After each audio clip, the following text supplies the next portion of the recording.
Mass திரைப்படமானது Venkat Prabhu இயக்கத்தில் யுவன் சங்கர் ராஜா இசையமைப்பில் சூர்யா, நயன்தாரா, பிரணீதா மற்றும் பலர் நடித்து வரும் படம். பல்கேரியாவில் கடந்த சில வாரங்களாக மாஸ் படத்தின் படப்பிடிப்பு நடைபெற்று வந்தது. அங்கு மிக நீண்ட ஷெட்யூல் நடைபெற்றிருக்கிறது. சென்னையில் அடுத்த கட்ட படப்பிடிப்பு நடைபெற உள்ளது. இன்னும் ஒரு மாதத்தில் மாஸ் படத்தின் படப்பிடிப்பு முடிவடைந்துவிடும். அதன் பின் படத்தின் இறுதிக்கட்ட பணிகள் ஆரம்பமாகி பிப்ரவரி மாதத்துக்குள் முடிந்த பின் படத்தை மார்ச் மாத கடைசியில் வெளியிட முடிவெடுத்திருக்கிறார்களாம். மாஸ் படம் மூலம் சூர்யா அவருடைய வெற்றியை நிரூபித்தே ஆக வேண்டிய ஒரு கட்டாயத்தில் உள்ளார்.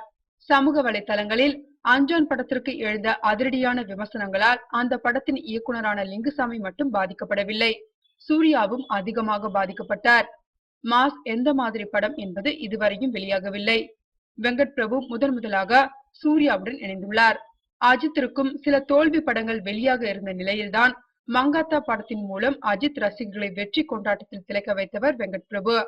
அதே மேஜிக்கை மாஸ் படத்திலும் பண்ணுவாரா என்பதை மார்ச் மாதத்தில் பார்க்கலாம் என தகவல்கள் வெளியாகுகின்றன.